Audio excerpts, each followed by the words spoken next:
Good morning, guys. Today on Customer States What, we're going to be going through some oil leak repairs.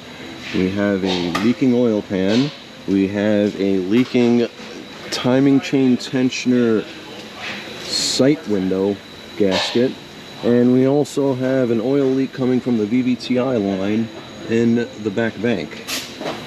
The parts that are going to be involved, well, we have a brand new oil pan, and I'll show you why. We have all new hardware. I'll show you that too. We got the new line with new banjo bolts and proper gaskets. And we got the gasket for the sight window here, and we got new hardware. Now, the oil pan has been impacted a number of times. They were taking this car off of some sweet house. So we're going to be taking care of this oil leak, and we're going to be taking care of that oil leak. So there's two oil leaks in this area. We have one from this cover right here, and we have another coming from the line right here. So let's get into it. Now, since the vehicle was just in for service, I am saving the oil. There's no reason why we should charge the customer for fresh oil when they were just in for service. Now, out of all this hardware, guys, two of them are nuts. Giggity. And the reason why I'm replacing this hardware is because it's all rusty. I like my jobs to look good when they're done, and I want it to be 100% for the customer. And yeah, it also looks like this oil pan has been resealed before. I wonder if some Goomba did it. It's leaking all over again. Alright guys, I'm sure there's a better way of doing this, but since we're already going to replace the pan, I'll just stick a screwdriver up in that seam and oh, look at that. It's already coming down. That's probably a giggity, but what the hell, look at this. Whoever resealed this pan did not do a good job. Let's get this pan down. I don't think I'm supposed to fight this fibbage, not just give it one good poke and it comes down. That's definitely a giggity. Let's see. Do I gotta take the exhaust out? No, I don't. Yeah, they did a googats job. What the hell? They have a gasket here and fibbage. A gasket and fibbage. What freaking Goomba did this? When Goombas attack.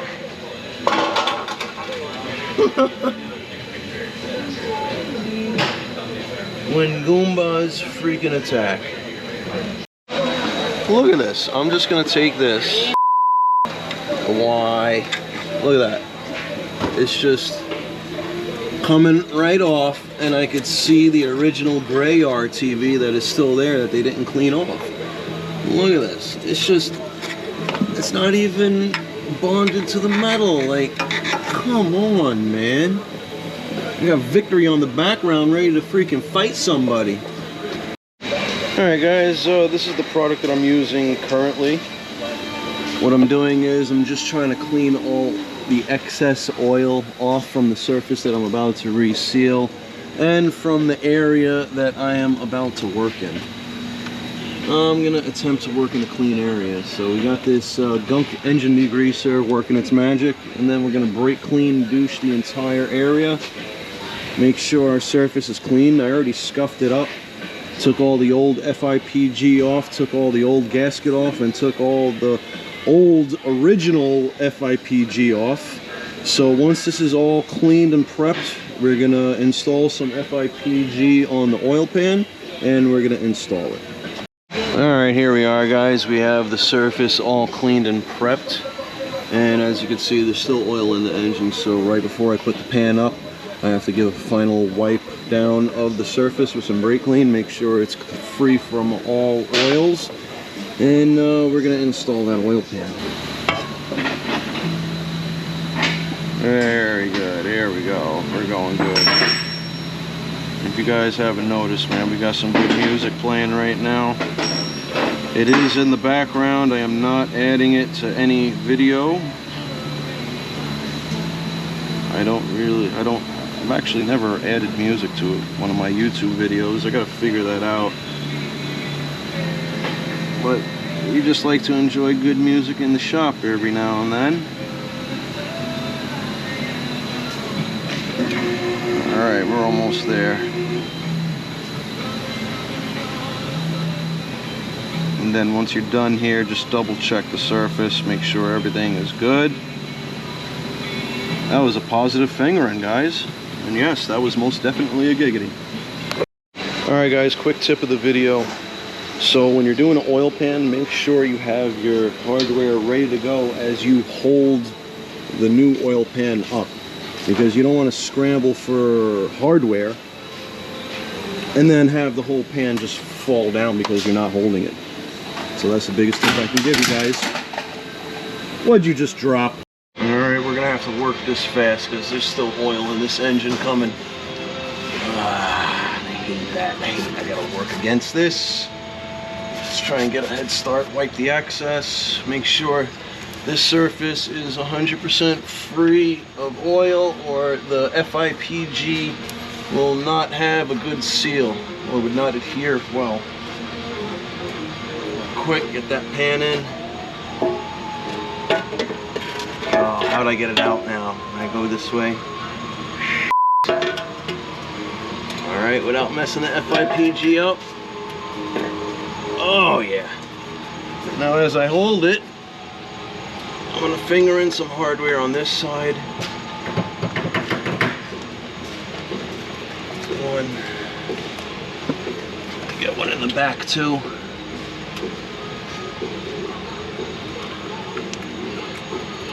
There we go. Very good. And then we'll get one up front somewhere right here.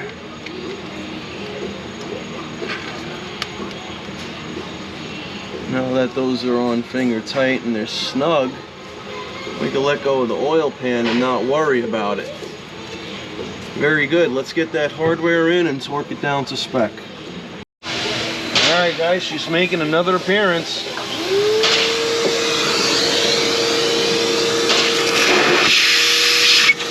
Just want to vacuum the area of all road debris. Looks like Feifel was here at one point. Very good. Alright, so guys, now that we have the engine mounts out of the way, it's a dog bone mount right here, and then that dog bone mount mounts to the actual engine mount right here. So now that we have all this access right here, we could gain access to this plastic cover. Two 10mm bolts are holding it. We'll remove that. That'll expose the rest of the line right here, and it will expose the timing chain tensioner sight window, and we're replacing the panel, gasket, and this line. Very good. Alright guys, so what I'm going to use here is I'm going to use my long 1/4 inch with a 10mm attached to it to get in there and gain access to that 10, because there's barely room between the engine and the body right there. So that's what I'm going to use. Alright, there's one. Alright, gotta reach up in there. Alright. There's one. Alright, there's the second one. So get it out by hand. Nope, not yet. There we go. There we go. Come on. Alright, got it out. Now this should just come right out. There we go. Here's the cover. Now, let's get in there. I'll show you what we're replacing. You see, we're replacing this line here, and we're replacing that cover right there. You can see how the oil is all over the edges of that cover. That's where our main oil leak is. And the other oil leak was at the other banjo fitting. Very good. Let's get all that stuff out and replace it. Let's break this guy free. It's a 17 millimeter.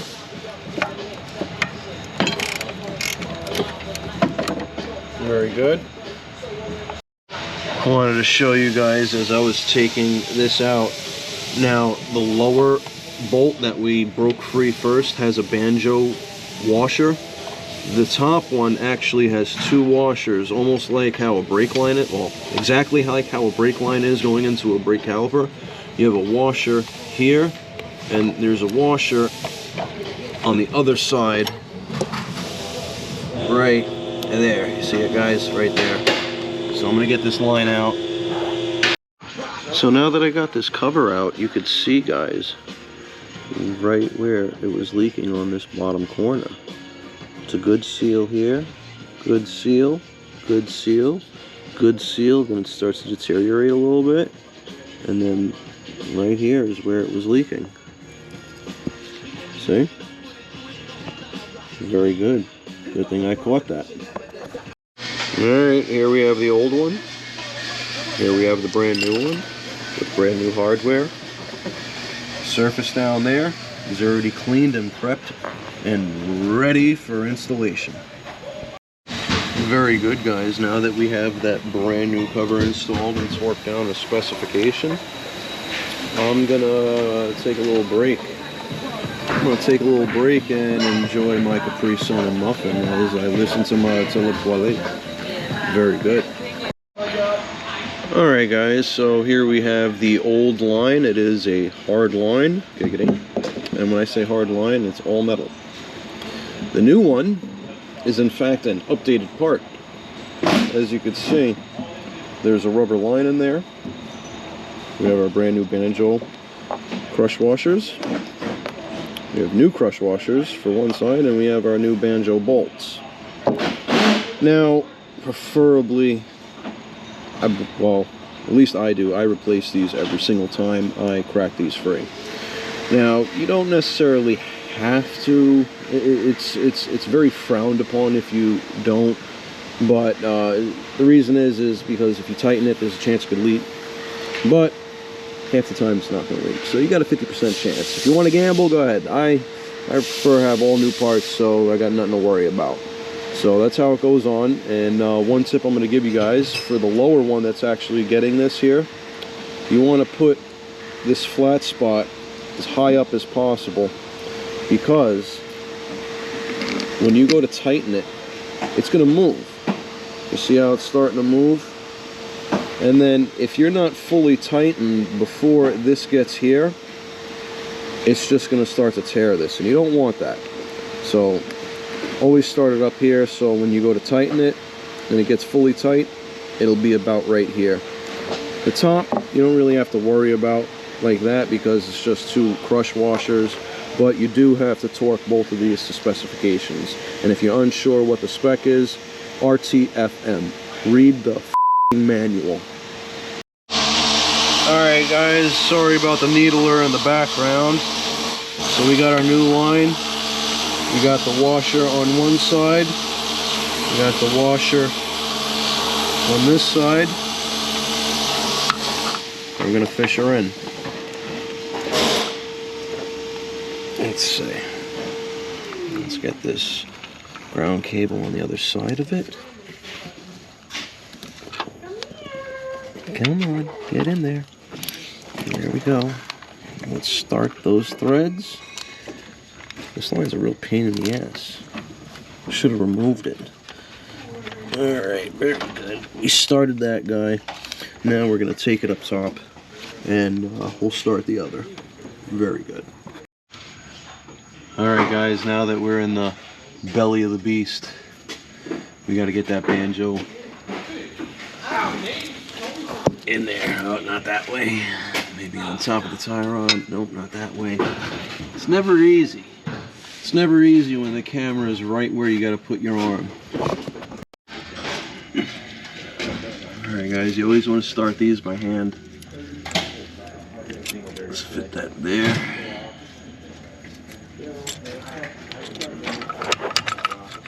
Always by hand, because you don't want to go full send on this, because if you do, you're stripping out the block.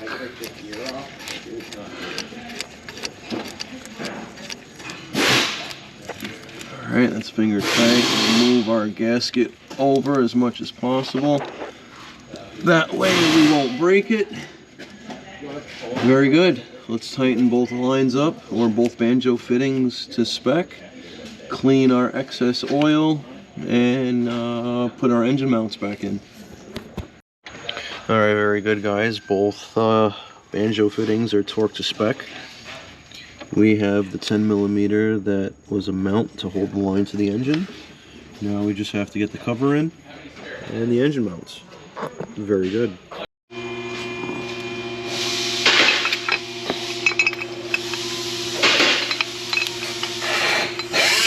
Start these. We'll take this guy out. Put it back in. And we got our 12s. Remember, the next guy who pops the hood is going to know you did it. Try and put them back in the same exact spot. And you can tell by the witness marks.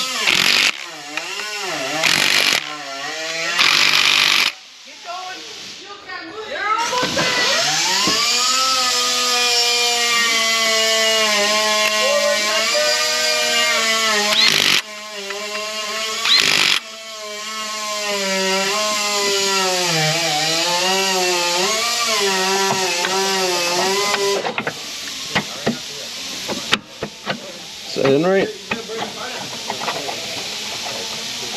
think we're in right. Let's see.